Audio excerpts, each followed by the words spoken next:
Okay, so here we had completed in the last chapter pleural membrane, pleural fluid के बारे में बताया था। क्या है pleural membrane? एक बार फिर से रिवाइज कर दे रही हूँ मैं कि लंग्स एंड रिब्स के बीच में ये होता है लंग्स एंड ये है हमारे रिब्स जो वर्टिब्रल कॉलम है। आपको याद है ना मैंने कल कहा था कि हमारे लंग्स कहाँ पे सिचुएटेड है बच्चों? चेस्ट रीजन या थोरैसिक रीजन में बसा हुआ है, करेक्ट। एंड आगे से रिब्स और पीछे से वर्टिब्रल कॉलम, ऐसे पूरी कैविटी बना के रखी है, पूरा प्रोटेक्शन दे के रखा है हमने बोन से टू अवर। गुड इवनिंग खुशी। खुशी इज लाइक हर बार भूल जाते हो मैम, इसलिए मैं अपना नाम बता देती हूँ, क्लास मैटर कर रहे हैं ना। यस मैम, आप भूल जाते हो। हाँ यार, थैंक यू बच्चा, बट यू वेरी काइंड। तो ऐसा हमने लंग्स को प्रोटेक्ट कर रहा है, अलग आगे से रिब्स को, पीछे से हमने वर्टिब्रल कॉलम से प्रोटेक्ट कर रखा है, कवर कर रखा है, करेक्ट। तो एक चीज हमने शायद कल, मैंने याद नहीं, मुझे बताया ही नहीं, but I just remind repeat for you people कि लंग्स एंड मसल अगर साथ में आएंगे तो फ्रिक्शन हो सकता है, घिस सकता है। इसलिए उन दोनों के बीच में एक थिन फ्लूइड मेम्ब्रेन स्ट्रक्चर होता है। ये ब्लू वाली जो दिख रही ना आपको, अरे यहाँ पे, क्या बोल रहे हो शिवम?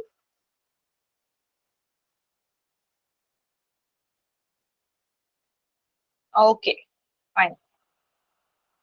तो ये जो ब्लू कलर का दिख रहा है आपको, this blue colour is covering fluid या मेम्ब्रेन कह सकते हैं इसको, जो क्या करता है बोन्स के बीच में और मसल्स के बीच में फ्रिक्शन, घिसना होने से बचा सकता है।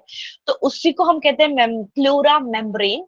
It is called as pleura membrane.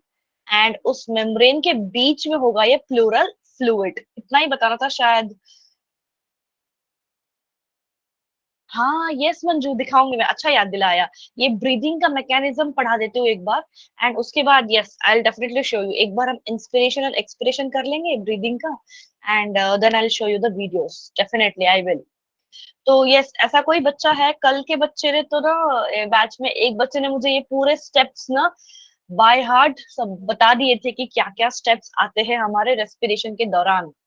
यहाँ भी ऐसा कोई हमारा होशियार बच्चा है, कोई बता सकता है कि रेस्पिरेशन में क्या क्या चीजें होगी? सबसे पहले तो ब्रीदिंग होगी, मतलब क्या करोगे आप? नाक से हवा लोगे, सही बात। कहाँ तक पहुंचाएंगे उसको? आप लंग्स तक पहुंचाएंगे। सो ब्रीदिंग नॉर्मल, नाक से हवा लेना या छोड़ना वाला प्रोसेस सबसे पहला। फिर जब आप नोज से हवा अंदर लेते हो, एल्वेलाई तक जब पहुंचाते हो, तो एल्वेलाई में क्या हो जाएगा? ऑक्सीजन एंड कार्बन डाइऑक्साइड का डिफ्यूजन। क्या आता है एल्वेलाई में? कार्बन डाइऑक्साइड को हम अलवेला के अंदर भेजेंगे और ऑक्सीजन को हम भेजेंगे ब्लड के वेसल्स के पास या ब्लड कैपिलरीज के पास। बच्चा आज का कॉन्सेप्ट बहुत इंपॉर्टेंट है, so don't leave the class in between, okay, क्योंकि ये थ्योरी में भी इंपॉर्टेंट है एंड आपके नीट में भी इंपॉर्टेंट है। फिर यहाँ पे हमने क्या कर लिया? ऑक्सीजन को क्या कर लिया? ब्लड वेसल्स के पास से कहाँ भेज रहे हैं हम उसको? पूरे बॉडी के पार्ट्स में या टिश्यूज के पास भेज रहे हैं। टिश्यूज में क्या करेंगे हम? टिश्यूज में करवाएंगे एक्सचेंज, मतलब ट्रांसपोर्ट हो गया, okay. Then diffusion of O2 and CO2 between blood and tissues, मतलब टिश्यूज को हम ऑक्सीजन देंगे यहाँ से, एंड दूसरी तरफ से कार्बन डाइऑक्साइड को वापस से ले लेंगे इनटू ब्लड। फिर से ये चला जाएगा किसके पास? Towards the lungs. And lungs से फिर से ये साइकिल जो है वो हमेशा रिपीट होती रहेगी, सही बात। एंड ये O2 यहाँ पे क्या करेगा? हमने जो रेस्पिरेशन में देखा है ना, ग्लाइकोलाइसिस देखा है, TCA साइकिल देखा है, ETS देखा है, ये सारी चीजें ये O2 कराएगा and at the end energy generate करेगा। ये साइकिल सभी को क्लियर समझ में आ गई कि क्या किया हमने? ऑक्सीजन को लिया, ऑक्सीजन को लेने के बाद उसको हमने ट्रांसफर किया टू द बॉडी। मैं आपको एक बार फिर से दिखा देती हूँ कि हाउ एग्जैक्टली हैपेंस। ये हमारा एल्विलाई है, एयर अंदर आ गई, ऑक्सीजन हमने क्या किया? दे दिया ब्लड के कैपिलरीज के पास। ध्यान दो, लुक एट द सर्कल, कैसा ये साइकिल हो रहा है। ब्लड के कैपिलरीज कहाँ लेके जाएंगे? लेके जाएंगे हार्ट के पास। हार्ट क्या करेगा? पंप करेगा पूरे बॉडी पार्ट्स की तरफ, मतलब यहाँ पे मैम हो रहा आपकी है आवाज मेरी। मैम आपकी आवाज नहीं आ रही है, कट कट के आ रही है। तो मेरी आवाज सभी को नहीं आ रही है? मैम क्लियर है। अब हाय मोहित। ये मोहित भी कोई लड़की है, मुझे पता है, बोला था नाम बट मैं भूल गई। हाँ राखी, आज लेक्चर 2 है। तो ये पंप करेंगे हम बॉडी की तरफ, और बॉडी से मतलब एग्जैक्टली कहा जाएगा टिश्यूज में जाएगा। टिश्यूज में क्या करेंगे, हम ऑक्सीजन लेके आ रहे हैं, उस टिश्यूज के अंदर ऑक्सीजन को छोड़ देंगे, एंड इस टिश्यूज ने अपने मेटाबॉलिज्म के दौरान जो कार्बन डाइऑक्साइड निकाला था उसको लेके जाएंगे अब वापस से ब्लड के कैपिलरीज में। CO2 कहाँ निकला था बच्चे? क्या कोई बता सकता है कि हमने CO2 कहाँ निकाला है? ये बाय प्रोडक्ट या एक मेटाबॉलिक प्रोडक्ट कहाँ पे बना है? हाँ अंजलि, यस। टिश्यू। हाँ, बट किस प्रोसेस के दौरान? पिछला ही चैप्टर हमने पढ़ा है, कौन से प्रोसेस के दौरान हम कार्बन डाइऑक्साइड को निकाल रहे हैं। हर एक सेल ये चीज करेगा, हर एक सेल में कार्बन डाइऑक्साइड बाहर निकाली जाएगी। कौन सी वाली प्रोसेस में? आप लोगों को पता है, रेस्पिरेशन। मैं जैसे ही बताऊंगी ना फिर आप बोलोगे अरे हाँ मैम सही बात है। मैम रेस्पिरेशन में भी कहाँ? Respiration. Ma'am TCA alveoli. Cycle. नहीं नहीं बच्चा जी, TCA साइकिल, सेल के अंदर TCA साइकिल चली ना, जो माइटोकॉन्ड्रिया के मैट्रिक्स में, तो वहां पे हमने डिकार्बोक्सिलेशन देखा है 3 बार होते हुए। जब पायरुवेट एसिटिल कोए बना वहां पे भी डिकार्बोक्सिलेशन, ऑक्सैलोएसिटिक एसिड से सिट्रेट, सिट्रेट से अल्फा ग्लूटारेट। बच्चा जी, अब मेरा स्टेमिना आप चेक मत करो, आपको पता है, भूल गए आप, रिवाइज करते रहो। तो वो सारा जो कार्बन डाइऑक्साइड है ना बच्चा जी, ये कार्बन डाइऑक्साइड हम भेज देंगे बाहर ब्लड के वेसल्स के पास। फिर ये क्या करेगा, ये लेके जाएगा पूरा पूरे बॉडी में जहां जहां सेल्स ने ये सारी प्रोसेस करी है, सारा कार्बन डाइऑक्साइड हार्ट लेके जाएगा, हार्ट की तरफ लेके जाएंगे हम। फिर हार्ट क्या करेंगे, हार्ट लेके जाएंगे ब्लड को लंग्स की तरफ। फिर लंग्स में क्या करेंगे, इस CO2 को हम दे देंगे एल्वुलाई के पास, और ये फिर CO2 हम बाहर एक्सेल कर देंगे। एंड अगेन जब नेक्स्ट टाइम ब्रीदिंग होती है तब फिर से ये cycle again it will get repeated. ये जो पूरी जर्नी है हमारे ऑक्सीजन एंड कार्बन डाइऑक्साइड की, थोड़ी बहुत हल्की आइडिया लग गई आपको कि कैसा हो रहा है पूरे बॉडी में। इसका मतलब ये जो है हार्ट वाला एंड कैपिलरीज का, ये रिलेटेड है आपके सर्कुलेशन चैप्टर से, उसमें हम फिर से पढ़ेंगे भी ये। एंड ये जो है दिस इज योर ब्रीदिंग वाला चैप्टर, सही बात। एंड ये जो है टिश्यूज में हो रहा है, ये आपका रेस्पिरेशन वाला चैप्टर। तो देखो हमने एक साथ कितनी सारी चीजें रिवाइज कर रही है ना, कमाल की बात, हमारा बॉडी कितना सारा चीजें एक साथ कर रहा है। यस एवरीबडी थम्स अप एक बार भेज दो कि ये थोड़ा सा हल्का सा आइडिया लग गया कि क्या क्या कैसे कैसे हो रहा है। ओके, तो मैंने स्टेप्स को ही फिर से आपको थोड़ा सा डिटेल में बता दिया कि how the picture looks. Lungs से हार्ट, हार्ट से बॉडी, बॉडी से सेल, सेल से फिर से हार्ट, हार्ट से वापस से lung, and it goes on. Okay, प्यारे बच्चे यार मेरे, बहुत जल्दी समझ गए। ठीक है, so let's move to the exact mechanism. अब मैकेनिज्म में ये तो हमको पता है कि मैकेनिज्म में क्या करना है, अंदर लेनी है सांस, इनहेल करना है और एक्सहेल करना है, ये तो हमको पता ही है। बट इसका भी ना बच्चे कुछ कंडीशन है। एवे वो कहीं से भी हवा आएगी नहीं, कहीं से हवा जाएगी नहीं। हवा का भी ना एक कॉन्सेंट्रेशन या प्रेशर का ग्रेडियंट होना जरूरी है। मतलब सीधी सी बात है ना, अब हम डिफ्यूजन में क्या पढ़ते हैं, हायर कॉन्सेंट्रेशन से कोई भी मॉलिक्यूल कॉन्सेंट्रेशन जाता है तो उसको हम डिफ्यूजन कहेंगे या ऑस्मोसिस कहेंगे थ्रू द मेम्ब्रेन करके, सही बात। तो यहाँ पे भी हवा, अभी हवा है, ये हम गैस की बात कर रहे हैं, एयर की बात कर रहे हैं, तो ये क्या करेगा, सिंपल डिफ्यूजन करेगा। इसको भी डिफ्यूजन करने के लिए क्या चाहिए, आपके लंग्स के अंदर का जो कैविटी है, मतलब प्रेशर है, वो कम होना चाहिए कंपेयर टू एटमॉस्फेयर। तभी क्या होने वाला है, आप बाहर से सांस अंदर ले सकते हो। एंड जब सांस पूरी भर जाएगी फिर क्या हो जाएगा, लंग्स के अंदर का प्रेशर बाहर के प्रेशर से ज्यादा हो जाएगा, फिर आप बाहर छोड़ दोगे सांस को। That is how inspiration and expiration will occur. अब इसी चीज को थोड़ा डिटेल में पढ़ाऊंगी मैं। वैसे आप लोगों ने सबने कर रखा है क्या? Can anybody tell me? Physics की क्लास आज नहीं होगी शिवम, आई गेस आपकी, ये चैप्टर किसी ने कर रखा है ऑलरेडी? अरे वाह, परवीन ने किया है, ग्रेट।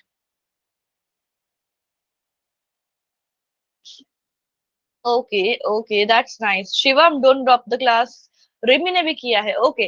तो can anybody tell me, can Rimi और राखी टेल मी कि इंस्पिरेशन के दौरान क्या क्या चीजें होगी, with respect to diaphragm, with respect to lung का कैविटी, थोरैकिक का कैविटी। थोड़ा बहुत बता दो, गलत भी हो गए तो भी चलेगा, but try to interact. Interact कर दो एक बार मुझसे कि क्या चीजें हो सकती है। You can talk. हाँ, वैसे मैंने आप लोगों का माइक्रोफोन ऑन रखा है। तो रिमी, राखी जी, आप लोग बताना चाहोगे? बात करके बता दो अगर कंफर्टेबल हो तो। मैम, इंस्पिरेशन के दौरान हम्म। जब हम लोग एयर इनहेल करेंगे तो जो हमारा डायफ्राम है वो हमारा डायफ्राम कॉन्ट्रैक्ट होगा, और उसके ओके। बाद जो थोड़ा, और मैम जो हमारे थोरेसिक वो है कैविटी है या फिर रिब केज है वो मैम वो होंगे, क्या नाम है, एक्सपैंड होंगे। एक्सपेंड एक्सपांड होंगे, होंगी, यस। सही बात है। रिब्स क्या यस है? मैम। रिब्स एंड स्टर्नम ऊपर आ रही है। रिब केज मतलब क्या? हमारा जो वर्टिब्रल कॉलम पीछे से आगे से ऐसा है, रिब से बना हुआ है वो। सही बात है जो हमारे अभी रिमी जी ने कहा कि क्या होगा, what all criteria are required. सबसे पहली बात, जैसे मैंने कहा कि प्रेशर का नीचे होना बहुत जरूरी है। प्रेशर नीचे रहना मतलब क्या? कि लंग्स के अंदर अभी हवा नहीं है, तो जब इनहेल करते हो लंग्स के अंदर का प्रेशर क्या होता है? कम होता है कंपेयर टू एटमॉस्फेयर प्रेशर। ये बच्चा एटीएम मतलब मैंने शॉर्टकट में लिखा है कि एटमॉस्फेयर प्रेशर। तो आप जब नोट्स पढ़ोगे इसको समझ लेना कि एटमॉस्फेयर प्रेशर का एटीएम कर दिया है मैंने। तो this is just for understanding. ठीक है जी। तो हमने क्या किया, लंग्स के अंदर के प्रेशर को कम रख दिया। अब क्या होगा, नेचुरल प्रोसेस से बाहर से हवा अंदर आनी है, वेरी बाय डिफॉल्ट ये है। दूसरा क्या होगा, डायफ्राम कॉन्ट्रैक्ट। डायफ्राम का नॉर्मल शेप क्या है? ऐसा डोम शेप जैसा। जब कॉन्ट्रैक्ट होनी है मतलब वो नीचे आएगा, कुछ फ्लैट सा हो जाएगा। ऐसा क्यों हो रहा है? क्योंकि हमने क्या किया, लंग्स को एक्सपांड किया। इनहेल करके लंग्स को एक्सपांड किया। उसके ऊपर जो थोरैसिक कैविटी है, thoracic volume and pulmonary volume. Pulmonary means lungs, जो भी पल्मोनरी रहता है it is associated with lungs. So thoracic cavity means हमारी बोन्स एंड रिब की कैविटी, एंड लंग्स दोनों को हम फुलाएंगे। तब जाके क्या होगा, डायफ्राम नीचे पुश हो गया। एंड एक्सटर्नल इंटरकोस्टल मसल, मतलब ये जो दिख रहा है आपको डायग्राम में, ये रिब्स है। रिब्स के बीच में ये ऑरेंज वाला जो मसल्स दिख रही है ना, ये होती है एक्सटर्नल इंटरकोस्टल मसल। समझे? ये मसल्स भी क्या हो जाएंगी, कॉन्ट्रैक्ट हो जाएंगी, सो दैट वो रिब्स को आगे ओपन कर सके। तो जब आप लिखोगे इन योर एग्जाम, क्या क्या चीजें लिखोगे? इंस्पिरेशन जब हो रहा है, जब हम इनहेल कर रहे हैं, क्या क्या हो रहा है? सबसे पहली बात, लंग्स के अंदर का प्रेशर कैसा रखना पड़ेगा हमको? लोअर लेस देन या लोअर या मैम। नेगेटिव रखना पड़ेगा देन एटमॉस्फेयर, एटमॉस्फेयर से कंपैरेटिव। देन क्या करना होगा, हमारा जो रिब केज है, रिब केज लिख लो या थोरासिक वॉल्यूम लिख लो, एक ही बात हो जाएगी। उसको हम क्या करेंगे, एक्सपांड या you can say increase, expand और इंक्रीज। जो जैसे ही थोरासिक वॉल्यूम इंक्रीज हो गया, पल्मोनरी मतलब लंग्स भी जो है वो इंक्रीज हो गए साइज में। एंड जैसे ये इंक्रीज हो गए, इनका इफेक्ट पड़ गया डायफ्राम के ऊपर, तो डायफ्राम के क्या हो गया, कॉन्ट्रैक्ट। कॉन्ट्रैक्शन। तो मतलब ये फ्लैट हो गया। तो इसका ही अब अगर हम नहीं, इंटरकोस्टल मसल रह गया ना हमारा। इंटरकोस्टल मसल जो होते हैं, एक्सटर्नल इंटरकोस्टल मसल, ये भी हो जाएंगी कॉन्ट्रैक्ट। तो कॉन्ट्रैक्ट कौन कौन हो रहा है, डायफ्राम एंड इंटरकोस्टल मसल। बाकी सारा का सिर्फ वॉल्यूम बढ़ रहा है। अब इसके कंपैरिजन में क्या आप लोग मुझे एक्साइल में बता सकते हो कि जब आप एक्सेल करोगे, जब आप सांस छोड़ोगे, तब क्या होगा? Just the opposite thing. Yes, what will happen when you exhale? Ma'am जब हम लोग ma'am lungs diaphragm pressure high हो वन जाएगा। One one one, wait wait wait, Khushi से। यस मैम, डायफ्राम कॉन्ट्रैक्ट हो जाए।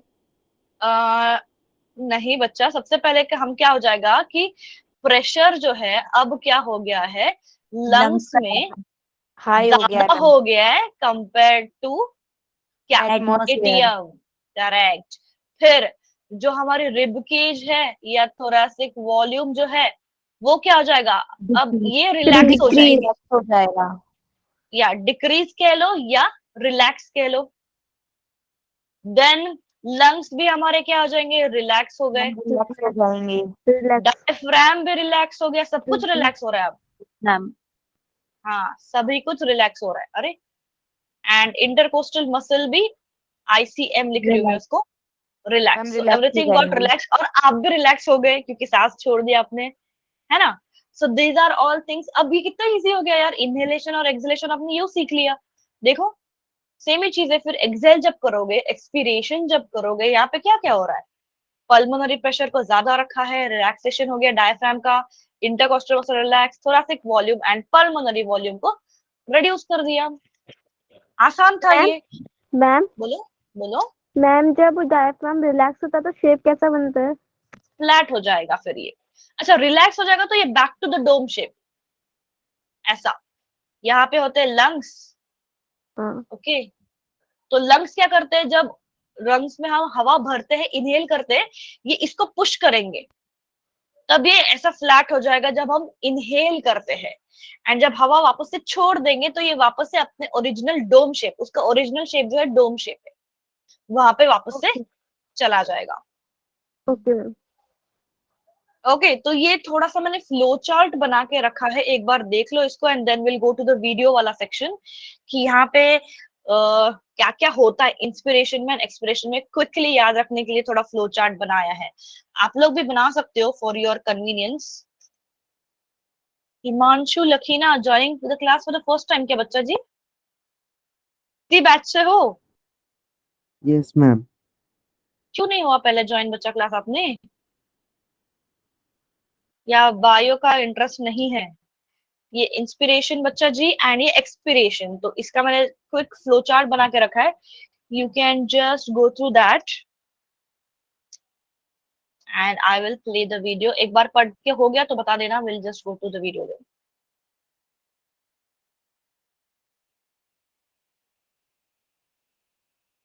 मैम पढ़ लिया। मैम पढ़ लिया। पढ़ लिया? Okay yes ma'am. ठीक है, चलते हैं फिर।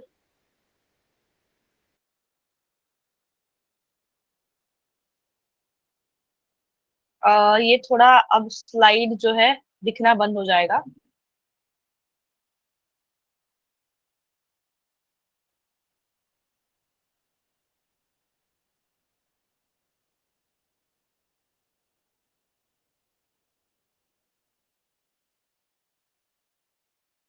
देख पा रहे हो अब? Yes ma'am. ध्यान से देखो, अब बस कोई बात ना करो, just silently observe it. Nisha बताती हूँ, रुक जाओ। Observe this video, I tell you about the diaphragm.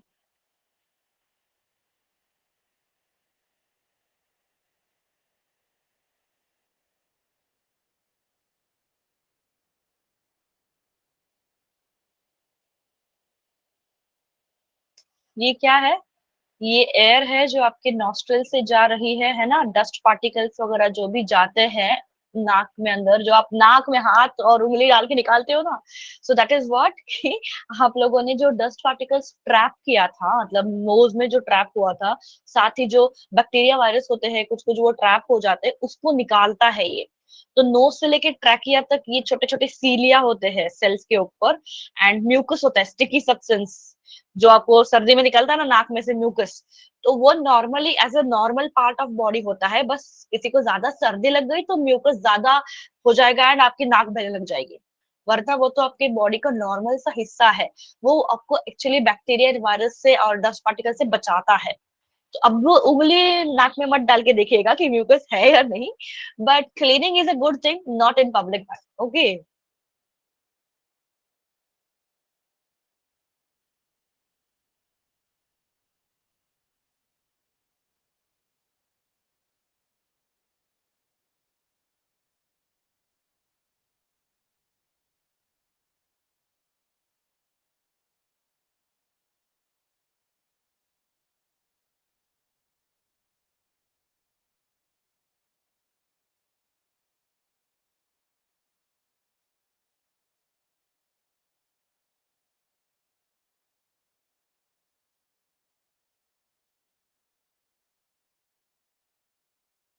देखो ट्रैकिया में भी कैसे सारे सेल्स है जिसके ऊपर सीलिया और म्यूकस लगा हुआ है।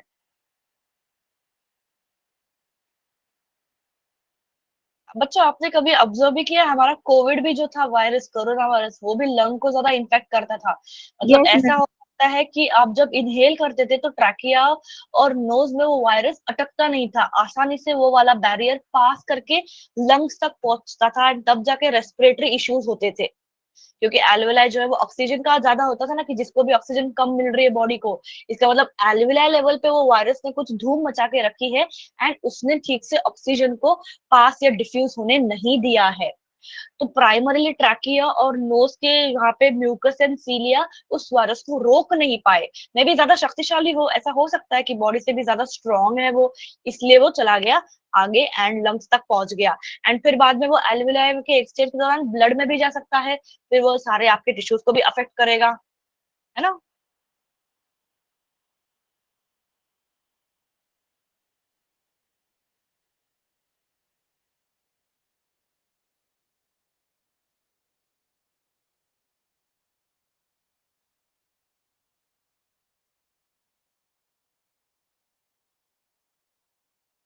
ये यहाँ पे देखो क्या क्या हो रहा है एल्वुलाई का ये दिखाया है एक छोटा सा हिस्सा जहाँ पे एल्वुलाई एक तरफ है एल्वुलाई जो लाइट शेड में दिख रही है वो एल्वुलाई है एंड जो डार्क दिख रहा है ना आपको वो थोड़ा सा ब्लड कैपिलरी है मतलब ब्लड जहाँ पे कैरी होता है ब्लड वेसल तो देखो ऑक्सीजन जो है वो डिफ्यूज हो जाएगा to the blood capillary and वहां से कार्बन डाइऑक्साइड कैरी हो जाएगा इनटू द एल्वुलाई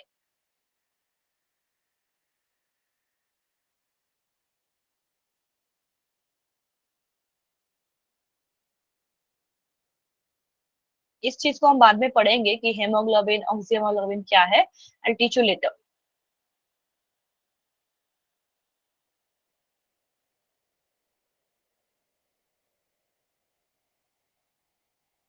यहाँ पे क्या हो रहा है बच्चों what is happening here ma'am oxygen cells में जा मैम रही है और मैम हाँ सेल जो है CO2 प्रोड्यूस कर रहा है होता है। करेक्ट हमारा रेस्पिरेशन जो चक्र है ना वो चल रहा है यहाँ पे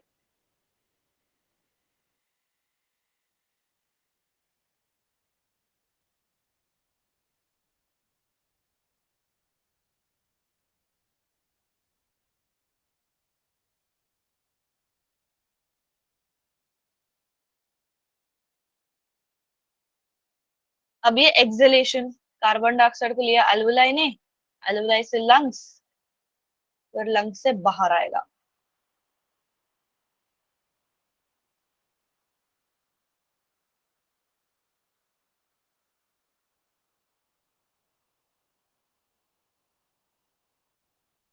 देखो डायफ्राम कैसा कन्वर्ट हो रहा है पहला फ्लैट हुआ था नीचे अब वापस से ऊपर गया वो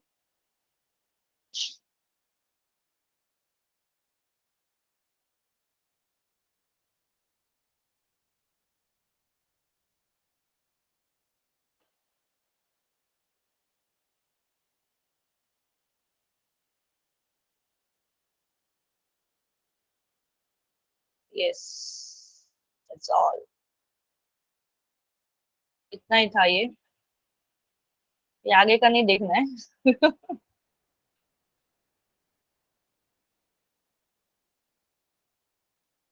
ये देखना है क्या if anybody wants just to observe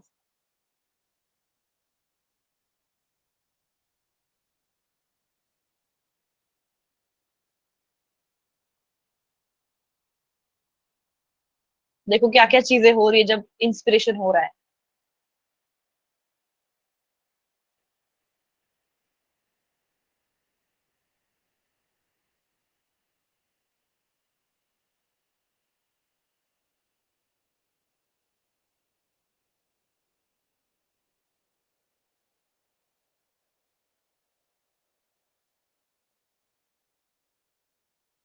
हाँ यस बच्चा दैट्स ट्रू ऐसे बच्चे छोड़ के क्यों चले गए यार 20 पीपल ज्वाइन थे 15 दिख रहे हैं हाँ ये बात तो सही है स्नेहा बहुत ही क्विकली वाला प्रोसेस है ये it happens very very quick I hope you enjoyed the video बच्चा जी एंड आई होप कि आप लोगों को समझ में भी आया हो थोड़ा बहुत तो एटलीस्ट थोड़ी बहुत मेरी मेहनत तो रंग लाई होगी ना हाँ yes ma'am good Rimi is quite responding I'm impressed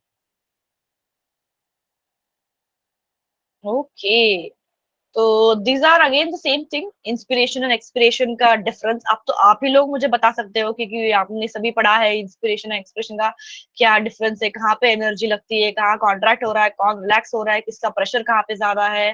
तो आई गेस ये तो आप पढ़ लोगे, है ना? Anybody wants me to repeat this? And ये आप No, लिखना भी, ma'am. थ्योरी में ये क्वेश्चन भी आता है, differentiate between inspiration and expiration करके। So this is something new, ये आपके बुक में नहीं मिलेगा।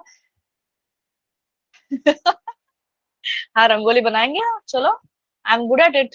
सो स्पाइरोमेट्री क्या है बच्चा? स्पाइरोमेट्री जैसे आपको टेम्परेचर देखने के लिए वो ऐसा आजकल गन मशीन आता है ना, या थर्मामीटर होता है टेम्परेचर बॉडी का चेक करने के लिए, बीपी का मशीन होता है स्पिग्मोमैनोमीटर जिसको कहते हैं, वैसे ही सांस को भी चेक करने के लिए कि आपका जो फंक्शन है लंग्स का, जितनी ओपन अप होनी चाहिए लंग्स, जितनी एक्सपांड होनी चाहिए, जितनी कॉन्ट्रैक्ट होनी चाहिए, जितना एयर अंदर या बाहर जाना चाहिए, ये सब देखने के लिए भी एक छोटा सा इंस्ट्रूमेंट होता है जिसको कहते हैं स्पाइरोमेट्री, जो क्या करेगा, लंग्स का फंक्शन जो है ना उसको चेक करेगा बच्चों।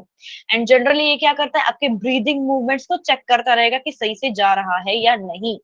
एंड अगर कुछ दिक्कत आती है तो this will very accurately tell you कि नॉर्मल इंसान एंड थोड़ा सा जिसको भी अफेक्शन इन्फेक्शन है, उन दोनों के सांस के बीच में कितना डिफरेंस है। तो ये छोटा सा 1 मार्क क्वेश्चन अगर आया तो क्या इंस्ट्रूमेंट यूज होता है पल्मोनरी टेस्ट के लिए, तो it's a spirometry, that's it.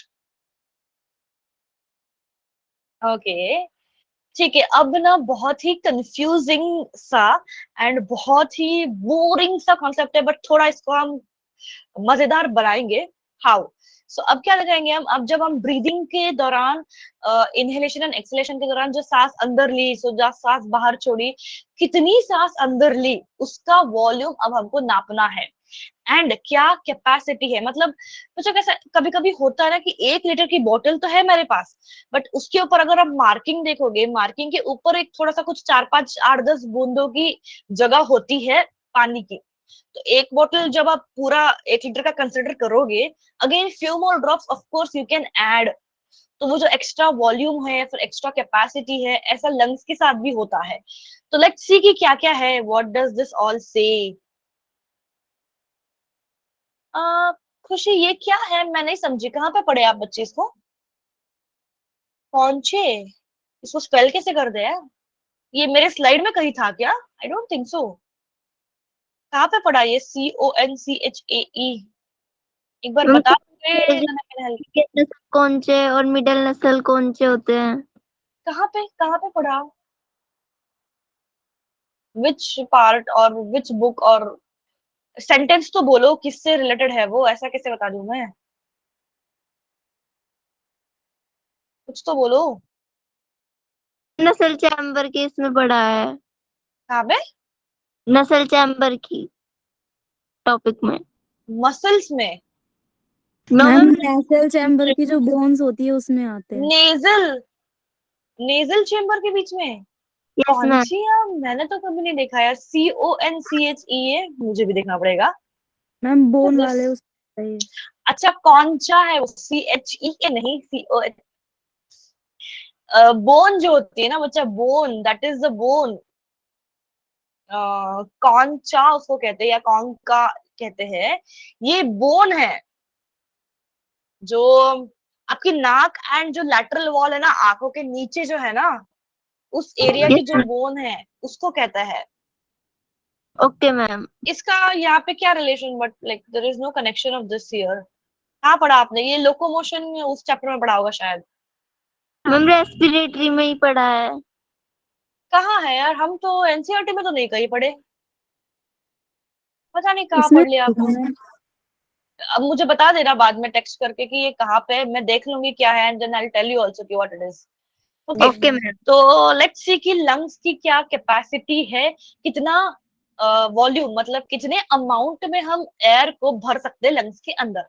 Let's see that. Okay, तो सबसे पहला जो डेफिनेशन हम देखेंगे बच्चे, ये आपके सारे बुक्स में ना ऐसे एक एक लाइन में दे रखे हैं, आप पढ़ने जाओगे तो एक बार में समझ में आता है कि अच्छा इसका मतलब ये है, बट इसको याद रखना बहुत ही डिफिकल्ट टास्क है, क्योंकि मैं भी खुद बहुत बार इसको याद रख नहीं पाती थी आपके टाइम पे, जब I was in the 12th 11th। But how I did, मैंने क्या करा कि देखो, टीवी टीवी क्या है, टाइडल वॉल्यूम, नॉर्मल टीवी देखते वक्त अब नॉर्मल सी सांस लेते हो, अंदर बाहर नॉर्मल लेवल पे, कुछ तेज या कुछ कम है क्या? नहीं है, नॉर्मल सी है। मतलब टीवी देखते वक्त जो आप नॉर्मल सांस लेते हो उसको हम कहेंगे नॉर्मल रेस्पिरेशन। एंड जो कुछ मैम होती है अगर 500 ml के अप्रॉक्स। हाँ बच्चा। मैम अगर हॉरर मूवी चल रही हो तो हाँ, तो हॉरर मूवी जब होगी ना तब हो जाएगा IRV, इंस्पिरेटरी रिजर्व वॉल्यूम। एकदम ऐसे चौंक जाते हो, फिर ज्यादा ले लेते हो सांस। करेक्ट। तो ये हो गया टीवी देखते देखते हॉरर शो। सही बात।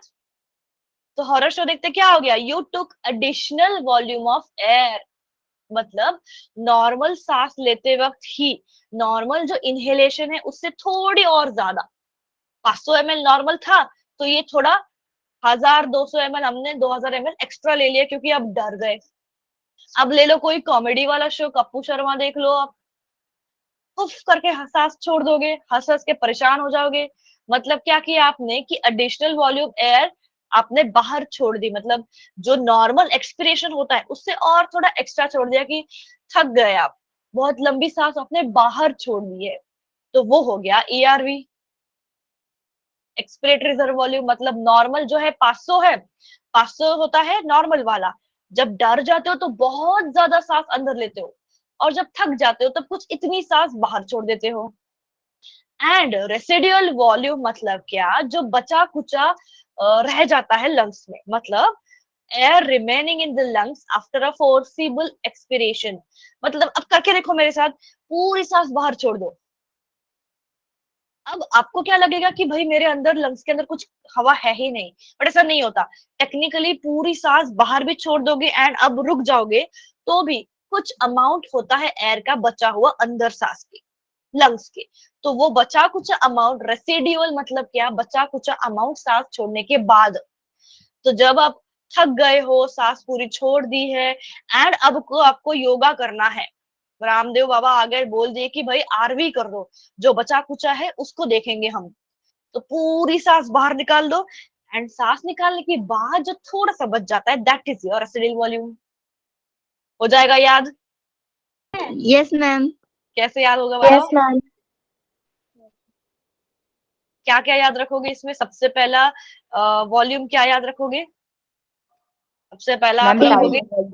टीवी याद रखोगे। टीवी था हमारा टाइडल वॉल्यूम, जो क्या है नॉर्मल वाला रेस्पिरेशन है। उसके ये भी याद रखना है बच्चा, जो वॉल्यूम अमाउंट है 500 ml 250 ml, क्योंकि अमाउंट के ऊपर भी क्वेश्चन बनती है। फिर टीवी देखते देखते हमने क्या देख लिया, हॉरर शो देख लिया। तो क्या हो गया, IRV। इंस्पिरेटरी ज्यादा तेज हवा ले ली अंदर हमने, तो 2000 से 3000 के लगभग कुछ हो गया हमारा सांस अंदर लेना। एंड फिर हमने कप्पू शर्मा को देख के क्या कर लिया, सांस को बाहर छोड़ दिया। हाँ, तो ये कितना है देखो, 1000 से 1100 के आसपास है। ठीक है, ये हो गया हमारा कॉमेडी शो। एंड देन हमने बाबा रामदेव से क्या सीखा, आरवी को सीखा, रेसिडुअल वॉल्यूम। मतलब जो बचा कुचा सांस है आफ्टर रिमूविंग एयर और आफ्टर एक्सपायरिंग। मतलब पूरा सांस बाहर छोड़ने के बाद भी जो थोड़ा बहुत बच जाता है, कितना बचता है, लेट्स सी। हाँ, 1200 के आसपास, 1100 से 1200 के आसपास जो बचता है वो है रेसिडुअल वॉल्यूम। रखोगे याद? Yes, ma'am. Yes ma'am. पक्का भूलोगे नहीं? अब कोई दिक्कत नहीं इसको याद रखने में, मुझे पता है अब तक तो आपको दिक्कत थी नहीं कभी। ये सारे इतने सारे वॉल्यूम्स है, कैपेसिटीज है, इसको याद कैसे रखेंगे हम, है ना? Yes, ma'am. Now I guess it is very easy for you people.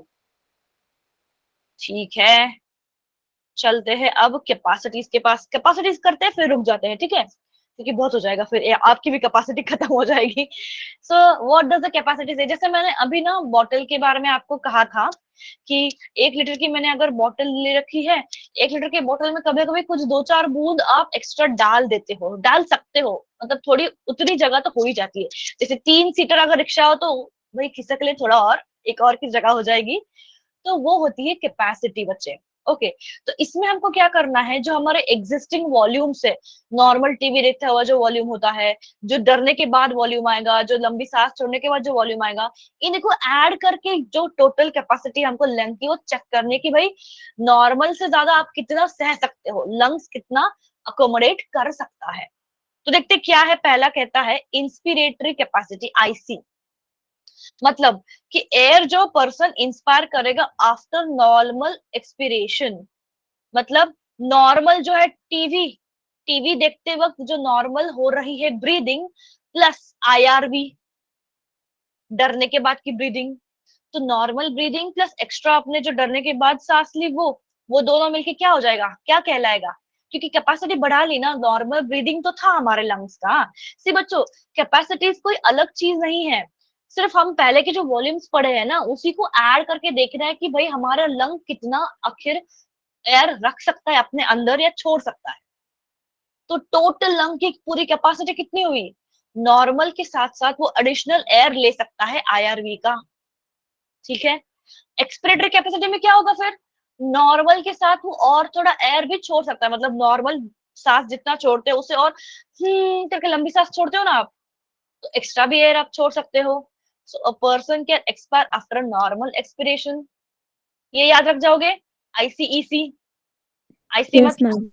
IRV plus normal, EC मतलब ईआरवी प्लस नॉर्मल, नॉर्मल है हमारा टीवी देखने वाला चीज, करेक्ट। एंड फिर और दो रह जाते हैं, वो है फंक्शन। अभी रेसिडुअल कैपेसिटी तो हमने देखी थी, वहां पे रेसिडुअल वॉल्यूम देखा था ना, बचा कुचा आरवी देखा था। तो फंक्शनल रेसिडुअल कैपेसिटी का क्या मतलब होता है कि ऐसा वॉल्यूम ऑफ एयर जो लंग्स में रह जाता है नॉर्मल एक्सप्रेशन के बाद। मैंने अभी क्या कहा था कि पूरा आप ऐसा इमेजिन कर लो कि पूरा पानी का 1 लीटर बोतल आपने पी लिया, बट कुछ कुछ लोग होते हैं ना पीने के बाद भी कुछ एक दो बूंद ऐसे लगा के रखते कि पूरा पानी का ड्रॉप नीचे आने तक वो मुंह लगा के रखेंगे, तो वो जो एक्स्ट्रा वहां पे 2-3 बूंद रह जाती है, तो that is your functional residual capacity. ऐसा क्यों? क्योंकि पूरा एयर आप खाली कर दोगे ना तो लंग्स कोलैप्स हो जाएंगे। तो लंग्स को टाइट रखने के लिए, लंग्स को बना फंक्शन अपना बनाए रखने के लिए थोड़ा बहुत अमाउंट रखना पड़ता है। तो वही थोड़ा बहुत हमने अमाउंट यहाँ पे पढ़ा था ना रेसिडुअल वॉल्यूम में, कि लंबी सांस छोड़ने के बाद जो थोड़ा बहुत रह गया आपके लंग्स में होता है, आपको फील नहीं होगा, आपको लगेगा कि मैंने पूरी सांस छोड़ दी है, ऐसा नहीं है, बट टेक्निकली अंदर थोड़ा बहुत सांस होगी, थोड़ा बहुत हवा होगा। तो लंबी सांस मतलब ईआरवी, कॉमेडी शो प्लस हमारा रामदेव बाबा, वो हो जाएगा एफआरसी, है ना। एंड लास्ट में है हमारा वाइटल कैपेसिटी। वाइटल कैपेसिटी मतलब क्या, इंपॉर्टेंट कैपेसिटी की टोटल।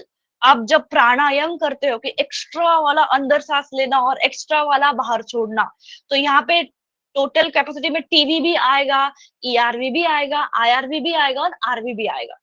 मतलब देखो, maximum volume of air a person can breathe in after the expiration, और volume of air person can breathe out after inspiration. मतलब नॉर्मल टीवी से नॉर्मल जब कितना अंदर ले सकते हो कितना बाहर छोड़ सकते हो, इसको कहते हैं हम पूरी लंग की कैपेसिटी। तो नॉर्मल के साथ आप एक्स्ट्रा छोड़ भी सकते हो और एक्स्ट्रा अंदर ले भी सकते हो। तो वाइटल, वाइटल कैपेसिटी मतलब क्या, कि पूरा सांस अंदर लेने का और बाहर लेने का कितना आपका अमाउंट है या हिस्सा है। तो टीवी के साथ एक्स्ट्रा एयर अंदर गया और एक्स्ट्रा एयर बाहर भी आ गया, आईआरवी प्लस ईआरवी। बच्चे मुझे पता है मैं सिखा तो रही हूँ बहुत आसानी से, बट बाद में कहीं पूछूंगी इसका क्या मतलब है तो आप बता नहीं पाओगे। तो आपको ना ये क्लास के बाद इसको एक बार ऐसे लिख के रखना पड़ेगा एज अ शीट में कुछ, तो उससे आपको याद रह जाएगा। ओके जी। एंड लास्ट वाला कैपेसिटी है कि भाई पूरे लंग की आखिर में है ही कितनी कैपेसिटी। यहाँ पे तो ये सब कुछ आ जाएगा, देखो नॉर्मल टीवी देखते वक्त भी जो हम सांस लेते हैं वो भी आ गया, एक्स्ट्रा वाली सांस हमने जो बाहर छोड़ दी, ई मतलब एक्सपायरेशन, आई मतलब इनहेलेशन, एक्स्ट्रा वाली सांस जो हमने अंदर ले ली, एंड बाहर या अंदर छोड़ने के बाद जो थोड़ा बहुत बच जाता है वो है रेसिडुअल। तो टीएलसी मतलब टोटल लंग की कैपेसिटी इतनी है। अब क्वेश्चंस कहाँ पे बनते हैं, क्वेश्चंस बनते हैं, आपको ये तो सभी क्लियर है, this is all clear to you all people, but capacities में कहाँ पे क्वेश्चन बनेगी। आईसी एंड ईसी याद रखना बहुत ही सिंपल है कि इंस्पिरेशन करने की, इनहेल करने की कैपेसिटी कितनी है भाई। चलो हम इसको लिख ही लेते हैं, लेट्स राइट।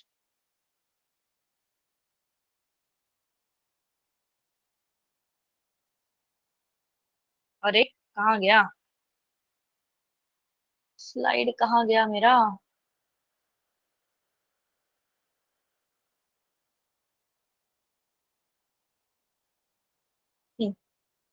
चलो आईसी मतलब क्या?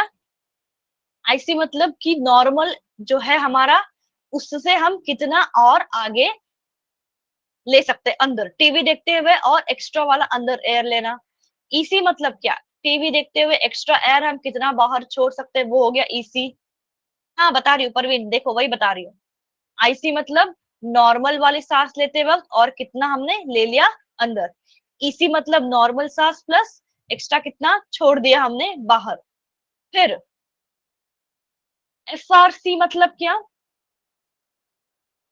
एफआरसी, एफआरसी में क्या आ जाएगा? आ जाएगा जितना इनहेल किया, जितना एक्सहेल किया और कितना हम टीवी देखते हुए ले रहे। मतलब टीवी देखते हुए, कॉमेडी शो देखते देखते हमने एक्सहेल कर लिया, हॉरर शो देखते देखते हमने इनहेल कर लिया, और ये एक साथ चल रहा है क्योंकि टीवी आप कंटिन्यूस देख रहे हो, इसलिए ये हो जाता फंक्शनल वाला कैपेसिटी। फंक्शनल है ना, आप उतना अपना लंग आपका काम कर सकता है। टीवी देखते देखते नॉर्मल रेस्पिरेशन में काम कर सकता है, एक्स्ट्रा वाला अंदर भी ले सकता है, एक्स्ट्रा वाला बाहर भी छोड़ सकता है। तो एफआरसी हम उसको कहते हैं। ठीक है, वाइटल कैपेसिटी को क्या कहेंगे हम? वाइटल कैपेसिटी मतलब क्या? इसी को हम, एफआरसी को ही हम वाइटल कैपेसिटी कह सकते हैं। वाई? बिकॉज वाइटल कैपेसिटी में क्या आ जाएगा? IRV, ERV plus TV. Okay, आपको कुछ दिमाग में जा रहा है या नहीं जा रहा है, बता दो यार। Yes, ma'am. आ रहा है। इफ नॉट मैं फिर से Yes, लिख ma'am. देती हूँ, क्योंकि ये याद रखना ना बहुत ही डिफिकल्ट है, तो मैं चाहती हूँ कि आपको यहीं पे सब कुछ याद हो जाए। So let's again begin. IC मतलब क्या? Now tell with me. IC means inhalation Inspiratory की कैपेसिटी। capacity. इनहेलेशन की कैपेसिटी मतलब नॉर्मल टीवी देखते हुए आप कितना और अंदर ले सकते हो। ओके, देन ईसी मतलब क्या? एक्सहेल करने की कैपेसिटी कितनी है लंग्स की। तो टीवी देखते हुए जो नॉर्मल रेस्पिरेशन है, normal respiration is tidal volume TV, और एक्स्ट्रा आप बाहर छोड़ सकते हो क्योंकि आपने कॉमेडी वाला देख लिया शो। फिर क्या है? तीसरा क्या है हमारा? एफआरसी है। एफआरसी मतलब फंक्शनल, कितना फंक्शन होता है, उसमें आएगा सिर्फ I R V plus E R V, मतलब ये दोनों एक्स्ट्रा वाले आएंगे सिर्फ फंक्शनल में। ओके, फंक्शनल में कौन आएगा? ये वाला एक्स्ट्रा इनहेलेशन और एक्सहेलेशन। देन चौथा क्या है हमारा? वीसी है, वाइटल कैपेसिटी। वाइटल कैपेसिटी, या इसको मैं कह देती हूँ वीसी। वीसी मतलब क्या? नॉर्मल प्लस जो हमने एक्स्ट्रा छोड़ दिया बाहर, जो एक्स्ट्रा ले लिया अंदर, ये हो गई टोटल वाइटल कैपेसिटी। देन क्या है लास्ट में, आखिर में है टीएलसी। टीएलसी में क्या करना है? सिर्फ आपको टोटल लंग कैपेसिटी में ये टीवी के साथ जब आप E R V plus I R V plus जो बचा हुआ है रामदेव बाबा से हमने बचा कुचा जो देखा, अब रामदेव बाबा तो याद रखने के लिए बोलती हूँ मैं, बट रेसिडुअल वॉल्यूम मतलब कि आप पूरा सांस निकालने के बाहर बाद भी जो थोड़ा सा रह जाएगा वो हो जाएगा आरवी। तो टोटल लंग कैपेसिटी और वाइटल कैपेसिटी में इतना ही फर्क है कि इसमें ही आप सिर्फ आरवी को जोड़ दो, बस। इतना आसान नहीं है, मुझे पता है। आप लोग क्या करना, एक बारी क्लास खत्म होने के बाद try to write it down, ऐसा जैसे मैं कहानी बोल रही हूँ ना, ऐसे बोल बोल के इसको लिखने की कोशिश करो। आई एम डैम श्योर आप डेफिनेटली याद रख पाओगे, मेरी गारंटी है। ओके, यस बच्चा जी, लर्न हो गया, वेरी गुड। तो ये ना छोटा सा ग्राफ है, ये एक्चुअली आपके बुक में तो है नहीं, बट अगर आप समझना चाहते हो तो एक बार यू कैन अंडरस्टैंड। देखो, टाइडल वॉल्यूम मतलब जो हमारा नॉर्मल ब्रीदिंग रेट होता है, करेक्ट? तो कुछ ऐसे हमारी नॉर्मल ब्रीदिंग रेट दिखाई है। एंड जब आप क्या हो रहे हो, यहाँ पे हॉरर शो देख रहे हो, सी जो सांस कैसे ऊपर चली गई एंड हंसते हुए कैसे यहाँ पे नीचे आ गई ईआरवी में। तो आईसी मतलब क्या? इंस्पिरेटरी कैपेसिटी, अंदर लेने की आपकी कैपेसिटी कितनी है? नॉर्मल प्लस ये IRV. And vital lung capacity कितनी है? Normal plus IRV plus ERV, TV ERV IRV. And total lung capacity कितनी है? TV IRV ERV plus residual. तो ये ग्राफ भी आपको बहुत अच्छे से मदद कर देगा टू अंडरस्टैंड। समझे कुछ तो, थोड़ा बहुत तो एटलीस्ट। Yes, ma'am. ठीक,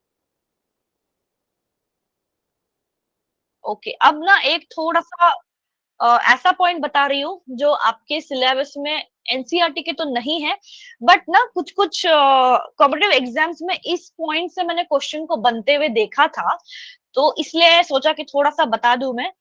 हाँ निशा, बहुत यूजफुल है वो ग्राफ, इसलिए मैंने डाल दिया है। तो देखो, एक एक्स्ट्रा पॉइंट, दिस इज थोड़ा सा एक्स्ट्रा पॉइंट मैं लिख ही देती हूँ यहाँ पे। Okay, these are extra points. तो क्या लिखा है, माइन्यूट आरवी मतलब माइन्यूट रेस्पिरेटरी वॉल्यूम, मतलब ऐसा air, the volume of air entering the respiratory tract in a minute. तो मिनट, एक मिनट में, माइन्यूट नहीं सॉरी बच्चा, ये मिनट है मिनट है, मैंने गलती से माइन्यूट पढ़ लिया। मिनट मतलब क्या, एक 60 सेकेंड्स के दौरान कितना बार आप रेस्पिरेशन करते हो। चाहे करके देखो, नॉर्मल टीवी जो होता है, नॉर्मल टाइडल वॉल्यूम, कितना अमाउंट ऑफ एयर अंदर ले सकता है एंड बाहर ले सकता है। तो नॉर्मल रेस्पिरेशन एक मिनट के अंदर जो होगी वो होगा आपका MRV। एंड बहुत बार यहाँ पे क्वेश्चन बना, इवन रिसेंट क्वेश्चन ही देखा है मैंने डेड स्पेस वॉल्यूम के बारे में, DSV। डेड स्पेस वॉल्यूम मतलब नाम से क्या पता चलता है कि something which is not useful. Dead मतलब क्या, कुछ तो मरा हुआ है, या हम यहाँ पे ऐसा सोचते हैं कि मरा हुआ नहीं, लेट्स से कि something which is not useful.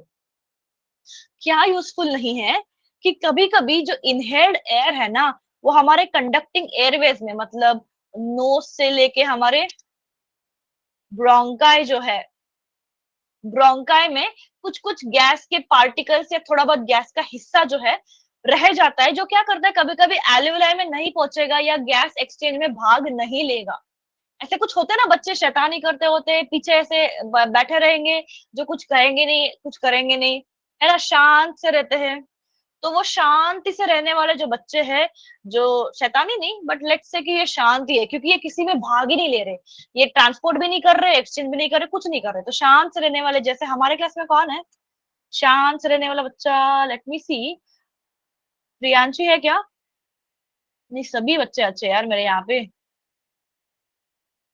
So everybody is, nobody is dead space volume, क्योंकि everybody is very much active. तो डेड स्पेस वॉल्यूम मतलब वो वाला हिस्सा हवा का जो आपके नोज से लेके ब्रोंकाई में रह जाएगा और कुछ काम नहीं करेगा, वेला पड़ा है, बस मुझे यहाँ पे रहना है। अंदर जाते बाहर आते वक्त शायद मैं अंदर बाहर कर सकता हूँ, बट एक्सचेंज में भाग नहीं लूंगा, मैं ब्लड के पास नहीं जाऊंगा। ऐसा वाला एयर, क्योंकि डेड क्यों कहा इसको, क्योंकि इसका कोई एक्सचेंज नहीं करा रहा है। एंड कुछ 150 ml के आसपास कुछ ऐसा वेल पड़ा होता है हमारा एयर, सिर्फ अंदर जाएगा, ब्रोंकाई के पास जाएगा, वैल्यूबल के पास नहीं जाएगा। ब्रोंकाई के पास जाके वापस से एक्सेल करते हैं और बाहर निकाल देंगे हम उसको, सिंपल सा। Okay, Yes, ma'am. To go, shall we stop here then? आज तक यहाँ ही हम रुक जाते हैं, क्योंकि बहुत कुछ देख लिया हमने आज एक ही दिन में। सो आई होप कि आप लोगों को क्लास में मजा आया हो, समझ गया हो सारे वीडियोस एंड ऑल। एक बार मैं नोट्स को डालूंगी, रिवाइज कर लीजिएगा। हाँ हाँ भेज दूंगी बच्चा। Okay, we shall meet you in, कब आपका क्लास नेक्स्ट कब है? वेडनेसडे आज बच्चा जी, आपका फ्राइडे होगा 4 से 5। मिस ना करिएगा, बिकॉज इस हफ्ते में क्लास का मतलब ये चैप्टर का एंड करूंगी, and I will also take few questions जो आ सकते हैं, सो डोंट मिस अगला class. People, you can leave now and do your respective studies. Bye bye. Bye, ma'am.